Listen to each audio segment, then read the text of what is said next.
Hello, everyone. Today, I want to talk about something that affects many of us as we age, but we often don't discuss openly: loneliness and social isolation. Many of us find our social circles shrinking as we retire, lose loved ones, or face health challenges. When we're feeling lonely or isolated, it's easy to fall into negative thought patterns. Each day, try to identify 3 things you're grateful for. It could be as simple as a warm cup of coffee, a beautiful sunset, or a phone call from a friend. This practice helps shift our focus from what we lack to what we have, and it can significantly improve our mood and outlook. Look for opportunities at local schools, hospitals, or community centers. Maybe you could read to children at the library, help at a food bank, or assist at an animal shelter. These classes are not just about learning new skills, they're about meeting new people and keeping your mind active and engaged. It's common to lose touch with people over the years, but it's never too late to reach out. In fact, rekindling old friendships can be incredibly rewarding. The options are endless, and there's bound to be something that aligns with your interests and skills.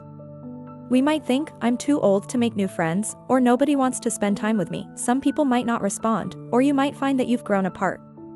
That's perfectly normal. The key is to keep trying and to focus on the connections that do work out. Then, take a deep breath and reach out. It could be a simple text, email, or even a handwritten letter. Every small step you take, whether it's saying hello to a neighbor, joining a class, or reaching out to an old friend, is a step towards a more connected, fulfilling life. Video calls with family and friends can help bridge the distance when in-person visits aren't possible. It could be calling an old friend, researching volunteer opportunities, or joining a local club. Whatever you choose, remember that you're not alone in this journey. We're all in this together, supporting each other and creating a community where everyone feels valued and connected. Many libraries and community centers offer classes on using computers and smartphones. Learning these skills can open up a whole new world of connection. There are also online communities for almost every interest imaginable, from knitting to birdwatching to discussing classic movies. Don't worry about explaining why you've been out of touch. Your next great friendship might be just around the corner. Take care and stay connected. Your experiences, your wisdom, your unique perspective, these are all valuable gifts that you can share with others. And in return, you'll find that opening yourself up to new connections can bring joy, laughter, and a renewed sense of purpose into your life. Instead, focus on the positive. Share a fond memory you have of them or express how much you valued their friendship. Are you a book lover? Join a book club. Enjoy gardening? Look for a community garden project. Love to sing? Consider joining a choir. These groups not only provide social interaction but also allow you to pursue your passions alongside others who share them. Suggest meeting for coffee or a walk in the park. Remember, they might be feeling lonely too, and your reaching out could be just what they need. But I'm here to tell you that these thoughts aren't true, and more importantly, they're not helpful. But here's the good news: there are ways to combat loneliness and rebuild our social connections, no matter our age. It's a topic close to my heart, and I believe it's crucial for our well-being, especially for those of us over 60. Let's start with a simple truth: human connection is vital at every stage of life, but it becomes even more critical as we grow older. Platforms like Facebook make it easy to find old friends and acquaintances. But remember, online connections should complement, not replace, real-world interactions. Use social media as a starting point, then try to move the conversation offline if possible. Getting involved in your community not only helps combat loneliness, but also gives you a sense of purpose and belonging. And the best part? There are so many ways to do it. First, let's talk about emotional well-being. It's the foundation of everything else we'll discuss today. One of the most powerful tools we have is gratitude.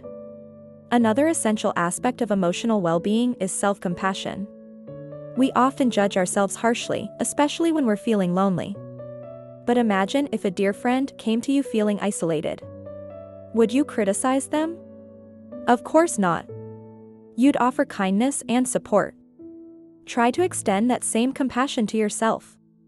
Remember, feeling lonely doesn't mean you're unlovable or that something's wrong with you. It's a common human experience, and it's okay to acknowledge it without judgment. Now, let's talk about community involvement. This is where the magic happens. Consider volunteering. It's a win-win situation. You're helping others while also connecting with like-minded people. Another great way to get involved is through local clubs or groups. Don't forget about lifelong learning opportunities. Many communities offer classes specifically for seniors, covering everything from art and crafts to technology and foreign languages. Now, let's address something that might feel a bit daunting: reconnecting with old friends. Start by making a list of friends you've lost touch with but would like to reconnect with. Social media can be a great tool for reconnecting, too. When you do reconnect, be open and honest about your desire to rebuild the friendship. Now, I want to address something important. It's okay if not every attempt at connection is successful. Let's talk about technology for a moment. While it can sometimes feel overwhelming, technology can be a powerful tool for staying connected, especially if mobility is an issue. If you're not comfortable with technology, don't be afraid to ask for help. Remember, building and maintaining social connections takes effort, but it's worth it. As we wrap up, I want to leave you with this thought: you are never too old to make new connections or to deepen existing ones. So, I challenge you, this week, take one small step towards combating loneliness. Thank you for listening, and remember, it's never too late to reach out and connect.